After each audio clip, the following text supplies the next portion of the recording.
Hello everyone, welcome और welcome back to my channel. तो बहुत सारे लोगों के कमेंट्स आए थे कि दीदी 3 मंथ्स बचे हैं, सिलेबस कैसे कंप्लीट करें। हम लोग का बहुत सारा बैकलॉग हो गया है, बताइए आप कैसे अपना सिलेबस कंप्लीट करती थी, हम कैसे अपना सिलेबस कंप्लीट करें।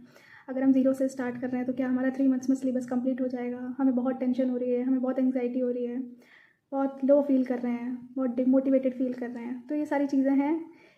जब मैंने पढ़ा तो मुझे लगा कि कुछ बताना चाहिए सो दैट तुम लोग का 3 मंथ्स में सिलेबस भी कंप्लीट हो जाए, और एटलीस्ट जिनका 10% 20% सिलेबस हुआ हो उनका थोड़ा कॉन्फिडेंस भी आए कि हाँ, हम सिलेबस कंप्लीट कर सकते हैं अपना 3 मंथ्स में, ताकि हम 650 660 आराम से स्कोर कर पाएँ। देखिए, ये तो रियलिटी है कि जो ज़ीरो से स्टार्ट कर रहा है वो कहीं तक पहुँच सकता है कि 550 आ जाएंगे, 600 भी आ सकते हैं। लेकिन मैं ये इतना कॉन्फिडेंस से नहीं कह सकती हूँ कि हाँ, वो नीट क्रैक ही कर लेगा।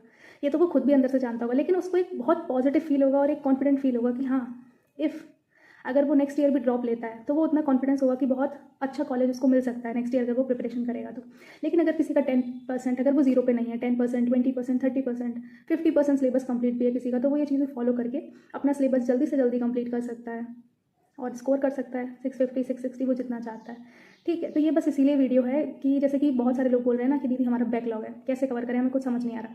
हम डिटेल लेक्चर्स करें या फिर हम पूरा ऊपर वन शॉट से करें, कैसे करें हमें नहीं समझ में आ रहा है। तो ये मैंने इस वीडियो में सिर्फ यही बताया कि जैसे कि केमिस्ट्री का, फिजिक्स का, बायो का, कि इतने इतने लेक्चर से इतना इतना टाइम है। अगर कोई अभी से भी फॉलो कर रहा है और कुछ चैप्टर्स उसके ऑलरेडी कंप्लीट हो चुके हैं, कुछ चैप्टर्स का बैकलॉग है, तो वो कर सकता है। देखो, जिसके चैप्टर्स का बहुत कम बैकलॉग है वो तो अपने डिटेल लेक्चर से ही करो, लेकिन जिसका बहुत सारा बैकलॉग है वो वन शॉट से स्विच कर लो कि उसको वन शॉट से सिलेबस कंप्लीट करना है, क्योंकि सिलेबस कंप्लीट नहीं होगा तो कॉन्फिडेंस नहीं आएगा। ठीक है, सबसे पहले जो मैं बता रही हूँ वो है ऑर्गेनिक केमिस्ट्री के लिए बता रही हूँ। तो आपको मेरी साइड स्क्रीन पे ये शो होगा कि मैंने कैसे डिवाइड किया है कि इतना एक चैप्टर है उसको इतना टाइम लगेगा वन शॉट से करने में, और ये सारा जो टाइमिंग मैंने लिखी है वो पंकज सर के अकॉर्डिंग लिखी है। और आपको एक चैप्टर को कंप्लीट इतने दिन में कर लेना चाहिए, सो दैट जिसका भी सिलेबस अभी इनकम्प्लीट है केमिस्ट्री का, ऑर्गेनिक, इनऑर्गेनिक, फिजिकल का, अगर वो ये सारी चीज़ें करता है तो वो इतने मिनिमम टाइम में अपना सिलेबस भी कंप्लीट कर सकता है और टेस्ट भी दे सकता है, रिवीजन भी कर सकता है। इसलिए तो जैसे कि साइड में सबसे पहले जो चैप्टर स्टार्ट होता है वो IUPAC से होता है। तो फॉर एग्जाम्पल जैसे IUPAC 2 आवर्स का चैप्टर है, तो मैंने उसको दिया है कि वो एक दिन में उसको कंप्लीट कर सकता है, क्योंकि ये जो टाइम टेबल बनाया गया है या फिर आप कैसे सिलेबस कंप्लीट कर सकते हो वो इस अकॉर्डिंग बनाया गया कि आपको टोटल 12 आवर्स पढ़ाई का निकालना है। क्योंकि देखो, अभी इतना टाइम है कि आप 12 आवर्स, 13 आवर्स, 14 आवर्स आराम से एक्सट्रैक्ट कर सकते हो अपने 24 आवर्स में से। तो जो भी 12 आवर्स को उन 24 आवर्स में से दे सकता है, 14 आवर्स दे सकता है, यार प्लीज़ वही इस वीडियो को देखो ताकि तुम सिलेबस कंप्लीट कर पाओ। अपने अंदर एक जुनून रखो कि हाँ, हम 14 घंटे 15 घंटे अभी पढ़ सकते हैं, और अपना जो सिलेबस कंप्लीट नहीं है या हमें बहुत डिमोटिवेशन हो रहा है कि यार हम नहीं कर पाएंगे, नहीं कर पाएंगे, आप कर सकते हो। ट्रस्ट मी, आप इस चीज़ को अगर फॉलो करते हो, मैंने सारी जो भी चैप्टर्स लिखे हैं उनको प्रॉपर टाइम और डेट कि आप इतने डेज में करो उसको डिवाइड किया है, तो आप प्लीज़ कर सकते हो। अगर आप अभी भी सच में 20-30% पे हो और बहुत अंडर कॉन्फिडेंट फील कर रहे हो, प्लीज़ इस चीज़ को करने की कोशिश करो। अपने 12 to 14 आवर्स देने की कोशिश करो, अपना बेस्ट करो। अगर आप 12 to 14 आवर्स देते हैं तो आप चीज़ें अपनी कंप्लीट कर पाएंगे। जैसे फॉर एग्जांपल मैंने अभी बताया अभी कि IUPAC का लिखा है, तो IUPAC 2 आवर्स का लेक्चर है और उसको मैंने वन डे में किया है कि आप एक दिन में कर सकते हो। जैसे फॉर एग्जांपल 4 आवर्स मैंने केमिस्ट्री को दिया है, 4 आवर्स फिजिक्स को दिया है, और 3 आवर्स अराउंड बायो को दिया है कि आप वन शॉट से फिजिक्स, केमिस्ट्री और बायो एक एक तीनों कंप्लीट कर पाओ। ठीक है, और उसके बाद में 1 घंटा और 1 घंटा सुबह और 1 घंटा रात को रिवीजन में निकालो, ताकि आपने जो पढ़ा है डेली का वो आपको रिवाइज हो। आपको जो 4 घंटे का स्लॉट है कि मतलब आपको 4 घंटे फिजिक्स पढ़नी है, 4 घंटे केमिस्ट्री पढ़नी है, उसमें जैसे कोई लेक्चर है, जैसे फॉर एग्जांपल GOC का इसमें आपको लेक्चर दिखा है वो 7 आवर्स का है, तो कोशिश करो उसको 2 दिन में कंप्लीट करो, 3-3 घंटे में कंप्लीट करो, उसके बाद उसकी क्वेश्चन प्रैक्टिस करो। ठीक है, आप 2 दिन 4-4 घंटे देते हो तो आपके पास 8 घंटे होते हैं। ऐसा नहीं है कि आप और भी टाइम दे सकते हो, जैसे कि फॉर एग्जाम्पल देखा जाएगा तो हेलो एल्केन्स का 6 घंटे का लेक्चर है। आप अगर नॉर्मल स्पीड से भी करते हो तो आप उसको 2 दिन में कर लोगे, बट हर कोई इंसान नॉर्मल स्पीड से नहीं कर रहा होता है, सब 1.5x पे 2x पे कर रहे होते हैं। और नोट्स की बात है तो ये जो जितना भी मैंने टाइम लिखा हुआ है कि आप इतने आवर्स का लेक्चर है, ये सारा उम्मीद का लेक्चर है, तो नोट्स आपको सारे के सारे PDF फॉर्मेट में PW के ऐप पे मिल ही जाएंगे। ठीक है, उसके साथ वहाँ पे प्रैक्टिस शीट भी मिल जाएगी, तो आप वो भी कर सकते हैं। तो अपनी ऑर्गेनिक केमिस्ट्री को अगर आप देखेंगे तो ओवरऑल पूरा ये जो टारगेट लिखा है वो मैंने 13 डेज में आप अपनी ऑर्गेनिक केमिस्ट्री अच्छे से कंप्लीट कर सकते हो। ठीक है, इसके बाद ऐसा नहीं है कि आप अपने एक्सटेंड को, जैसे कि 13 डेज है, अभी उतना टाइम है कि अगर तीनों केमिस्ट्री को भी मिलाया जाएगा तो आप मार्च लास्ट तक भी अगर सिलेबस कंप्लीट करते हो तो चीज़ें चलेंगी। बट मैं कोशिश कर रही थी जब मैंने इस चीज़ को बनाया था कि आपका केमिस्ट्री और बायो का सिलेबस एटलीस्ट फेब के लास्ट तक, नहीं तो मार्च की 15 मार्च तक कंप्लीट हो जाए। अगर आप इस को फॉलो भी नहीं करते हैं, थोड़ा बहुत अगर आपका बैकलॉग हो जाता है इसमें भी, तो आपका एटलीस्ट 15 मार्च तक सिलेबस कंप्लीट हो जाए। बाकी जो फिजिक्स का बताया है वो मैंने कोशिश की है कि वो मार्च लास्ट तक आपका सिलेबस कंप्लीट हो जाए। बट इन सारी चीज़ों के साथ साथ आपको रिवीजन कंटिन्यू रखना है। जैसे कि आपको साइड स्क्रीन पे दिख भी रहा होगा कि ऑर्गेनिक आपको 30 डेज़ में कंप्लीट करनी है। मैं कोशिश इसलिए की थी कि ये 13 डेज़ में कंप्लीट हो जाए। मैं जानती हूँ कि कंसिस्टेंसी तो होगी नहीं कि आप 13 डेज़ में एकदम से ही आपको कंसिस्टेंसी आ जाए और आपका 13 डेज़ में हो जाए। नहीं, मैंने उस चीज़ को ये चीज़ बोली है कि आप 13 डेज़ की जगह आप 20 डेज़ में भी कंप्लीट कर सकते हैं। लेकिन अब जब आप 20 डेज़ में कंप्लीट करें तो प्लीज़ उसको इस हिसाब से कंप्लीट कीजिएगा, इस हिसाब से क्वेश्चन प्रैक्टिस कीजिएगा कि जब दोबारा करें तो आपको कॉन्फिडेंस हो कि हाँ आपने वो चीज़ की है। जैसे कि मैंने लिखा भी है कि मैंने पंकज सर को फॉलो किया था, मैंने डेज़ बता दिया, मैंने लेक्चर का टाइमिंग बता दिया, ठीक है। ये सारी चीज़ें आपको उम्मीद से मिल जाएंगी। बाकी मैंने ये पंकज सर के अकॉर्डिंग बनाया है। आप जिस भी टीचर से पढ़ते हो आप उनके अकॉर्डिंग लिखिए आज, बैठिए आज कि हाँ इन टीचर का वन शॉट का जितना भी है इतनी टाइमिंग है इस चैप्टर की, और उस अकॉर्डिंग आप डिवाइड कर लीजिए कि हाँ मेरे को इन टीचर से पढ़ना है और मैं इस तरीके से अपना मैनेज करूँगा। ये तो बस मैंने एग्जाम्पल के लिए बताया है क्योंकि मैं पंकज सर से ही पढ़ती हूँ इसीलिए। उसके बाद आपको क्या क्या करना है, तो नोट्स, PYQs, DPPs और मॉक टेस्ट, ये सारी चीज़ें तो आपकी मस्ट हैं, आपको करनी ही करनी। देखो पंकज सर से जो पढ़ते हैं, पंकज सर NCERT पढ़ाई देते हैं, जब वो लेक्चर कराते हैं अपना वन शॉट भी कराते हैं तो भी वो NCERT का बता देते हैं कि ये मेन पॉइंट है, ठीक है। तो अपना फोकस किस पर रखो कि आपका लेक्चर होना चाहिए, ठीक है भाई। नोट्स, DPPs होने चाहिए, PYQs होने चाहिए। PYQs मस्ट हैं, आपका लेक्चर कंप्लीट होते ही आप PYQs करेंगे ताकि आपको कॉन्फिडेंस आए। जब आपको कॉन्फिडेंस आ जाएगा, PYQs आपको 2 टाइम्स करने हैं, एटलीस्ट मिनिमम 2 टाइम्स तो PYQs करिए लेक्चर के बाद, तभी आपको कॉन्फिडेंस एकदम आएगा कि हाँ मुझे समझ में आया है, मैं क्वेश्चन कर पा रहा हूँ या कर पा रही हूँ, ठीक है। उसके बाद जाइए अपनी DPPs कीजिए, ताकि वो DPPs इसीलिए ताकि क्वेश्चन प्रैक्टिस में थोड़े नंबर ऑफ क्वेश्चंस ऐड हो जाएं, तुम्हें और कॉन्फिडेंस आए, ठीक है। तुम्हें PYQs जब करोगे तो तुम्हें लगेगा कि जो तुमने लेक्चर पढ़ा है उसी के अकॉर्डिंग आ रहा है, तुम्हें कॉन्फिडेंस आएगा कि हाँ PYQs से भी चीज़ें समझ में आ रही हैं हमको, कॉन्फिडेंस आएगा कि हाँ NCERT से ही पेपर आता है या नीट में ऐसे ही क्वेश्चन आते हैं। इसीलिए आपको PYQs 2 टाइम्स करने हैं। आपको जितने ईयर्स की मर्जी हो उतने कीजिए, 13 से कीजिए चाहे 19 से कीजिए, आपका ये आप पे डिपेंड करता है। बट PYQs आपको 2 to 3 टाइम्स करने हैं।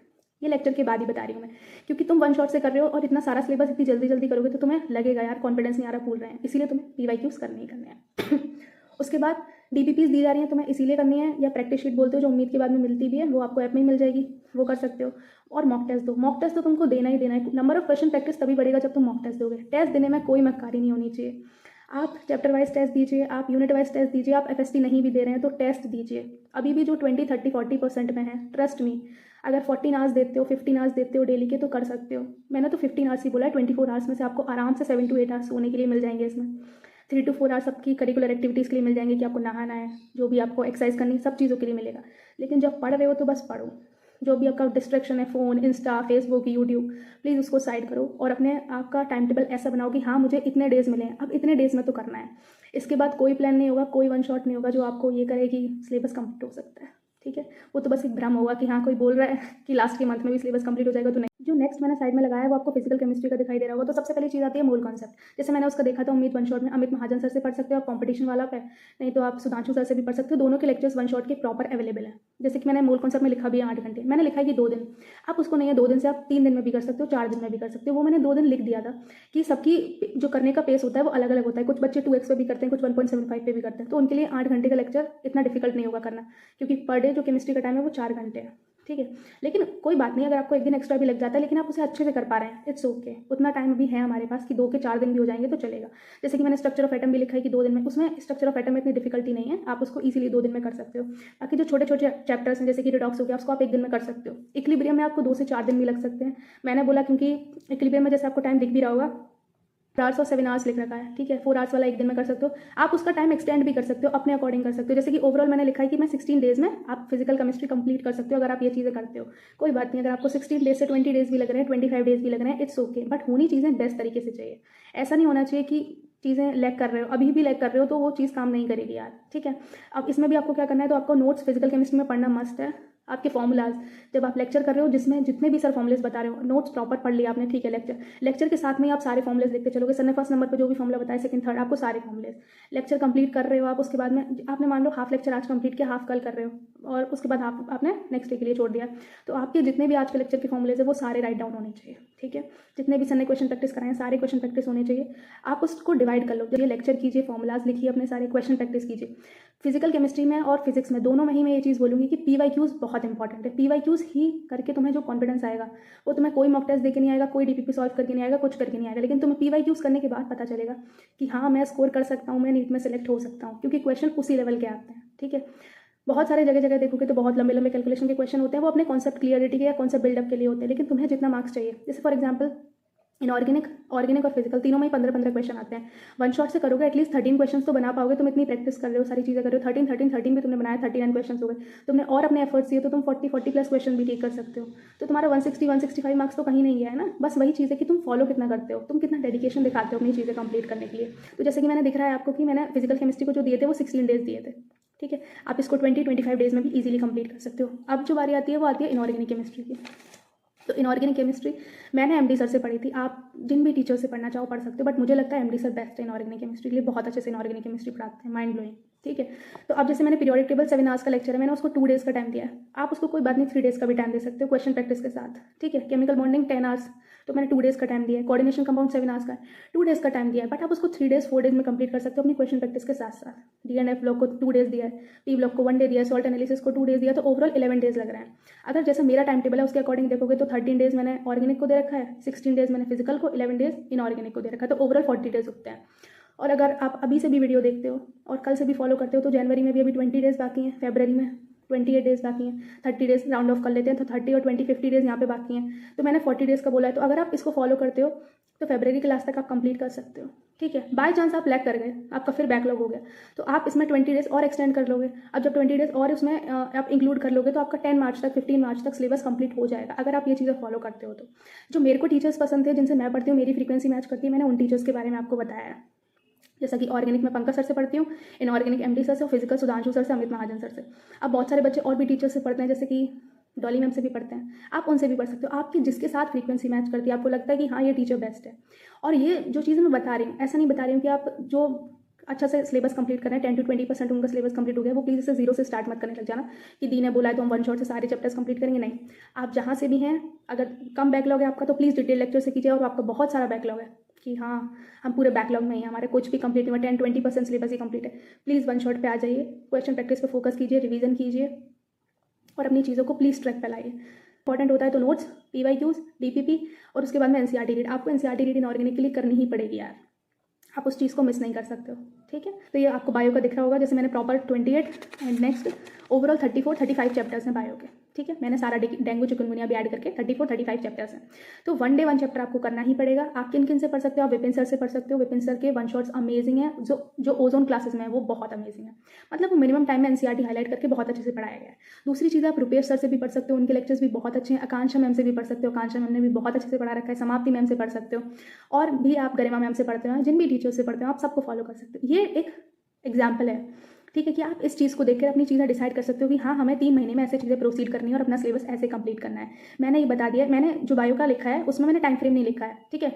बट ओजोन क्लासेस में मैंने ये चीज़ ऑब्जर्व की थी, सर की जब वीडियोस देख रही थी मैं, 2-3-4 घंटे से ज़्यादा का लेक्चर नहीं है, कोई भी लेक्चर हो, तो आप 1 डे 1 चैप्टर बायो का कर सकते हो। देखो जब बायो की NCERT से क्वेश्चन आना है, NCERT हाईलाइट्स करके क्वेश्चन आना है, तो क्यों बड़े बड़े लेक्चर्स देखने हैं, क्यों नोट्स बनाने हैं? कोशिश करो, फोकस करो अपनी NCERT को ही सब कुछ बनाओ, NCERT में ही सब लिखो, जो सर बता भी रहे हैं थोड़ा बहुत तुमको लगता है वो भी लिखो, ठीक है। PYQs करने पे फोकस करो, क्योंकि अभी इस टाइम पे जिस टाइम पे हम हैं, PYQs से ज़्यादा तुम्हें मोटिवेशन कोई भी नहीं देगा, तुम्हें कॉन्फिडेंस कोई भी नहीं देगा कि तुम्हें चीज़ें आती हैं।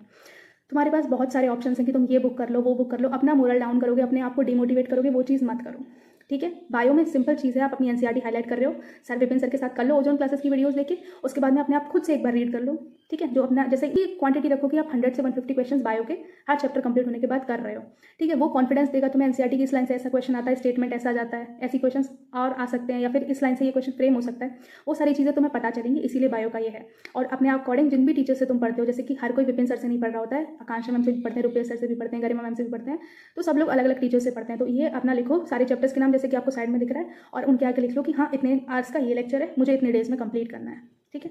अगर मैं देखूंगी तो मैं ये बोलूँगी जैसे 35 चैप्टर्स हैं, तो मैं ये कोशिश करूँगी कि 35 चैप्टर्स, मैं मानती हूँ आपको डिस्ट्रक्शन आता है, आपकी कंसिस्टेंसी नहीं बैठ रही है, तो 35 लेक्चर्स 50 डेज में कंप्लीट कर लोगे, 50 डेज में, ठीक है। तो अगर आप 1 डे 1 चैप्टर अगर आप करते हो, आपका फरवरी लास्ट तक भी सिलेबस कंप्लीट हो जाएगा। मैंने 35 डेज के अकॉर्डिंग बनाया था, लेकिन मैंने उसमें फिर भी 15 डेज एक्सटेंड कर दिया, वो 50 डेज हो सकते हैं। तो आपका फरवरी लास्ट तक वो सिलेबस भी कंप्लीट हो सकता है कि हाँ बायो भी हो जाएगी, केमिस्ट्री भी हो जाएगी, मानती हूँ, और 10 दिन एक्स्ट्रा हो जाएंगे तो मार्च 10 तक हो जाएगा। बट मार्च 10 तक बायो को अपनी मत लेके जाओ कि 10 मार्च तक हो।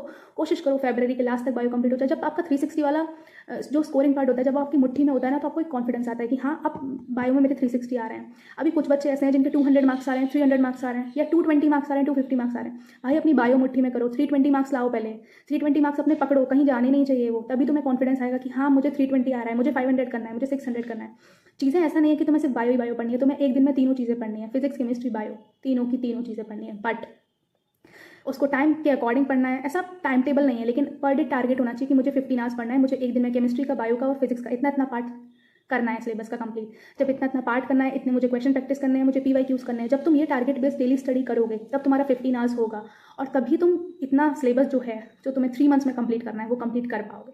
ठीक है, बस इतनी ही कोशिश करो। और अपने अभी भी बहुत टाइम है, 3 मंथ बहुत टाइम होता है। 20-30 और जो भी लेक ऑफ कॉन्फिडेंस है तुम्हारे पास, 200 300 400 नंबर का जो भी है टेंशन, उस टेंशन को छोड़ो, पढ़ाई पे फोकस करो, खुद को मोटिवेट रखो कि हाँ मुझे करना है, I have to do this, कुछ भी हो मुझे करना है। 3 मंथ्स लिटरली में अगर सोचो, देखो केमिस्ट्री का सिलेबस अगर मैंने सारे डेज़ के अकॉर्डिंग भी बताया, 40 डेज़ का मैसेज जैसे कि मैंने बताया था, उसके बाद भी अगर आपके डेज एक्सटेंड हो जाते हैं, मान लो 10 मार्च तक भी आपकी केमिस्ट्री होती है, वेल एंड गुड, आपके पास तभी भी 1.5 महीना है रिवीजन करने का। बट कोशिश करनी है, और कोशिश नहीं करनी है, करना ही करना है। कोशिश नहीं करनी है, अब तो बस ये टारगेट होना चाहिए कि मुझे करना है, I have to do it. ठीक है, मुझे चाहे कितनी भी मेहनत करनी पड़े, 13 14 15 घंटे डेली लग के बैठना है, सिलेबस कंप्लीट करना है, सिलेक्शन लेना है तो 15 घंटे देना है। ठीक है, ये चीज़ समझो। जब ये चीज़ कर पाओगे तभी तुम फिजिक्स का जो सिलेबस है उसको मार्च लास्ट तक कंप्लीट कर पाओगे, जो केमिस्ट्री का सिलेबस है उसको तुम 10 मार्च तक कंप्लीट कर पाओगे, या फरवरी एंड तक कंप्लीट कर पाओगे। ये तुम पर डिपेंड करता है, क्योंकि मैंने तो सिर्फ 40 दिन का ही सोचा है कि 40 दिन में हो जाना चाहिए। बट फिर भी मैंने सोचा कि जो और स्लो पेस से करता है, जो और क्वेश्चन प्रैक्टिस करता है, उसके पास फिर भी उतना टाइम है कि 10-15 दिन एक्स्ट्रा भी लग जाएगा तो कोई प्रॉब्लम नहीं है। वो अपना मार्च 10 तक भी केमिस्ट्री का सिलेबस करता है, बहुत अच्छी चीज़ है।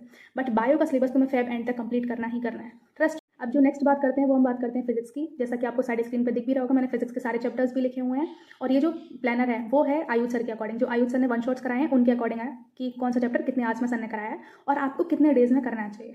ठीक है, ये सारी चीज़ें लिखी हैं क्योंकि मैंने जो कंसिडर किया है वो 4 आवर्स से आपके कंसिडर किए कि आपको 4 आवर फिजिक्स में देने हैं, उस अकॉर्डिंग। आपका और स्लो पेस है, मैंने फिजिक्स में बिल्कुल आपको उसी अकॉर्डिंग टाइम दिया कि अगर आप नॉर्मल स्पीड से करते हो तो।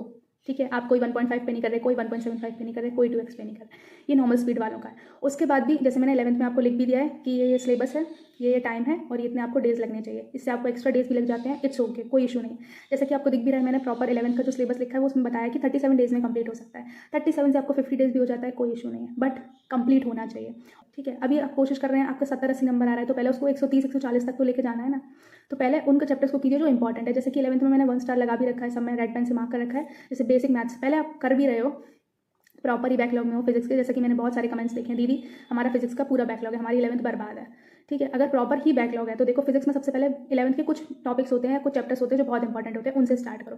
जैसे कि आपको साइड में दिख रहा है बेसिक मैथ्स हो गया, पहले वो करो, उसके बाद UND करो, यूनिट एंड डायमेंशन, फिर motion in a straight line करो, फिर मोशन इन अ प्लेन करो। ठीक है, उसके बाद में लॉज ऑफ मोशन करो, और ये हो जाए, फिर वर्क पावर एनर्जी करो। ठीक है, उसके बाद में क्या करना है आपको, ग्रेविटेशन करना है, बीच वाले छोड़ दो, सेंटर ऑफ मास रोटेशन बड़े चैप्टर्स हैं, लीव कट। ठीक है, उसके बाद आपको क्या करना है, ग्रेविटेशन करो और मैकेनिकल प्रॉपर्टीज ऑफ सॉलिड कर लो। मैकेनिकल प्रॉपर्टीज ऑफ सॉलिड बहुत छोटा सा क्वेश्चन है, उससे एक बहुत छोटा सा चैप्टर है, उससे एक क्वेश्चन इजीली आ ही जाता है, कुछ नहीं तो यंग्स मॉड्यूलस का ही क्वेश्चन आ जाता है, तो वो आपको पता होना चाहिए। अब 12th पे स्विच करता हूँ, और 12th के चैप्टर्स बहुत इंपॉर्टेंट है। ठीक है, पहले कोशिश करो कि अपनी 12th कंप्लीट करने की कोशिश करो, बट 11th की कुछ बेसिक यूनिट्स हैं वो कंप्लीट कर लो, उसके बाद 12th पे आ जाओ। ठीक है, तभी आपका 130-140 स्कोर आ पाएगा। और सबसे पहले भी 12th में स्टार्ट करो तो अपना इलेक्ट्रिक चार्जेस करो, फिर इलेक्ट्रिक पोटेंशियल और कैपेसिटेंस करो, उसके बाद करंट इलेक्ट्रिसिटी करो, उसके बाद क्या करो, अपनी पहले मॉडर्न फिजिक्स कंप्लीट करो, पहले डुअल नेचर कंप्लीट करो, एटम्स कंप्लीट करो, न्यूक्लियर और सेमीकंडक्टर्स कंप्लीट करो। जैसा कि तुमको दिख रहा है कि मैंने जो मोस्ट इंपॉर्टेंट चैप्टर्स हैं 12th में भी सबसे ज़्यादा स्कोरिंग है, उसमें मैंने 3 स्टार लगा रखा है कि हाँ आपको मॉडर्न फिजिक्स का पहले ये पार्ट कंप्लीट करना है। उसके बाद जो 2 स्टार्स हैं वो करो। ठीक है, मैं ये मानती हूँ कि 12th की फिजिक्स का सारा पार्ट इंपॉर्टेंट होता है, सारे चैप्टर्स इंपॉर्टेंट होते हैं। रे ऑप्टिक्स जब पूरा सिलेबस कंप्लीट हो जाए तब करो। 12th का सिलेबस लिखा है, इसमें भी मैंने सारे डेज डिवाइड कर दिए। जैसे इलेक्ट्रोस्टैट 6 आवर्स का है तो मैंने उसको 3 डेज दिया है कि आप 2 आवर्स कंप्लीट कर सकते हो डेली, और वो 2 आवर्स जो दिया है ना 2 आवर्स के बाद, वो इसीलिए दिया है कि आप उन 2 घंटे में क्वेश्चन प्रैक्टिस करो, जितना भी टीचर ने पढ़ाया है उनके नोट्स के क्वेश्चन प्रैक्टिस करो, उसके साथ साथ में PYQs करो, और उसके बाद में रिवीजन करो जो अपने शॉर्ट नोट्स बनाए। ठीक है, वो आपको करना है। फिजिक्स का मैंने बहुत अच्छे से कंसिडर करके ये बनाया था कि आप एक नॉर्मल स्पीड में देख रहे होंगे, नोट्स भी बना रहे हो, तो आपका टाइम उतना ही लगना चाहिए। ठीक है, बाकी कोशिश करो यार नोट्स में टाइम वेस्ट ना करते हुए, सिलेबस में बहुत जल्दी आप सोच रहे हो कि यार नोट्स बना लेता हूँ, नोट्स बना के और कॉपी भर के कुछ नहीं होगा, PDF से करने की कोशिश करो। ठीक है, और शॉर्ट नोट्स बनाओ, मेन फोकस होना चाहिए तुम्हारा शॉर्ट नोट्स पे। ठीक है, शॉर्ट नोट्स तुम्हारे उतने सही होने चाहिए, लेक्चर से तुम उतना एक्सट्रैक्ट करके लिखने चाहिए कि पढ़ो तो मज़ा आए तुम्हें। जिस शॉर्ट नोट्स में फॉर्मुलेस तो होने ही होने चाहिए। कुछ इंपॉर्टेंट पॉइंट्स जो गलत कर रहे हो, क्वेश्चन प्रैक्टिस, जैसे सर ने क्लास में क्वेश्चन कराया, तुम गलत कर रहे हो, तुम्हारे शॉर्ट नोट्स में इंक्लूड होना चाहिए। तुमने गलत किया कैसे किया, तो उसके आगे लिखो ये क्वेश्चन है, मैंने इसको गलत किया और क्यों किया। मैं क्लास में फोकस नहीं दे रहा था, सिली मिस्टेक की मैंने सोल्यूशन में, या फिर मैंने कैलकुलेशन मिस्टेक की, सारी चीज़ें तुम्हें वहीं लिखी होनी चाहिए। तुम्हारे शॉर्ट नोट्स में एक ब्रैकेट बनाओ, मैंने ये गलती की थी, दोबारा पढ़ो तो तुम्हारे दिमाग में रहेगी अच्छा मैंने ये गलती की थी, इस क्वेश्चन में अब नहीं करनी अगर सेम क्वेश्चन आता है तो। ठीक है, तो 12th का भी आपको जैसे पूरा दिख ही रहा है कि मैंने सबका आर्ट्स लिख दिया था और ये लिख दिया था कि आपको इतने दिन में इतना चैप्टर्स कंप्लीट करना है। और ये जो बनाया मैंने, ये आयुष सर के अकॉर्डिंग बनाया है, आप अलग सर से भी पढ़ सकते हो। अलग सर ने भी बहुत अच्छे से पढ़ा रखा था, जो उम्मीद की प्लेलिस्ट है अमेजिंग पढ़ा रखा है अलग सर ने उसमें। आप MR सर से भी पढ़ सकते हो, आप जिनसे चाहो उनसे पढ़ सकते हो। और जिसका मतलब मेरा सिंपल से ये कहना है कि जिसका बहुत ज़्यादा बैकलॉग है प्लीज़ वो वन शॉट पर स्विच करे, और जिसका कम बैकलॉग है वो डिटेल लेक्चर से करे। सोचो अगर तुमने अभी भी अपनी फिजिक्स कंप्लीट नहीं की है, तुमने बिल्कुल ही फिजिक्स को कंप्लीट नहीं किया है, तो जितने भी मैंने स्टार मार्क कर रखे थे 11th फिजिक्स में और 12th फिजिक्स में, उन चैप्टर्स को पहले कंप्लीट करने की कोशिश करो, ताकि तुम 130 140 स्कोर आराम से स्कोर कर पाओ, तुम्हें कॉन्फिडेंस आए। पहले तुम्हारा काम ही है कि कॉन्फिडेंस को अपनी ग्रिप में लेना। जब तक कॉन्फिडेंस को नहीं लोगे, कॉन्फिडेंस नहीं आएगा, तुम्हें आगे की चीज़ें करने का फ़ायदा क्या होगा। सिलेबस कंप्लीट कर रहे हैं, सिलेबस कंप्लीट कर रहे हैं, भाई 200 नंबर आ रहा है, 300 नंबर आ रहा है, 400 नंबर, क्या फ़ायदा है उसका। सिलेबस कंप्लीट का टैग नहीं देना होता है हमको कहीं भी। इंपॉर्टेंट ये होता है, पता है सिलेक्शन जिनका सिलेबस कंप्लीट नहीं होता उनका भी हो जाता है, क्योंकि उनके अंदर कॉन्फिडेंस होता है और उनका स्कोर आ रहा होता है, उनको पता होता है कि हम चीज़ें क्या कर रहे हैं। सिलेबस कंप्लीट ही सब कुछ नहीं होता है, आपको उससे पहले रिवीजन पता होना चाहिए, टेस्ट देना पता होना चाहिए, वो सारी चीज़ें करनी है। टेस्ट नहीं दे रहे हैं, सिलेक्शन से आप ऑलरेडी दूर हैं, रिवीजन नहीं कर रहे हैं, कोई फ़ायदा ही नहीं है बैठने का कंपटीशन में। रिवीजन करना पड़ेगा, टेस्ट देना पड़ेगा, ठीक है। जैसे कि फिजिक्स का आपने 30 डेज़ का देखा है, और 11th वाली फिजिक्स में 37 डेज़ थे, मैंने माना 67 डेज़ को भी मैंने बोल दिया कि 80 डेज़ हैं आपके पास, ठीक है। 80 डेज़ का मतलब वही है कि मार्च एंड तक आपका सिलेबस कंप्लीट हो सकता है फिजिक्स का भी। मैंने सब में ही, ऐसा नहीं है कि आपको बहुत ही इसी शेड्यूल पे स्ट्रिक्ट रहना है, नहीं, आप अपने अकॉर्डिंग शेड्यूल बनाइए। ये जस्ट फॉर एग्जांपल के लिए बनाया था कि अगर आप इन टीचर्स को फॉलो करते हैं तो आपको ये चीज़ें करनी चाहिए। अब आप जिन टीचर्स को फॉलो करते हैं, बैठिए आज ही चैप्टर्स लिखिए, उनका लेक्चर का टाइमिंग लिखिए और उनको आप कितने दिन में करेंगे वो करिए, और डेली ही अपना टारगेट्स बनाइए कि मुझे आज ये आधा लेक्चर कंप्लीट करना है, तो करना है, चाहे कुछ भी हुआ हो, अब करना है तो करना है, because this is the time. अब नहीं तो कभी नहीं, फिर तो नेक्स्ट ईयर ही ड्रॉप होगा। तो बेटर है कि अभी करो, इसी चीज़ को आज ही बनाओ कि हाँ मैं इन टीचर से पढ़ रहा हूँ, उन्हीं टीचर्स को पढ़ना है बार बार, ठीक है। इतने घंटे का टाइम का लेक्चर है, मुझे इतने दिन में कंप्लीट करना है, ये आज में लेक्चर हुआ है और मुझे इतनी क्वेश्चन प्रैक्टिस करनी है, ये क्वेश्चन प्रैक्टिस करना है। ये सारी चीज़ें तुम्हारे डेली के टारगेट में होनी चाहिए, ठीक है।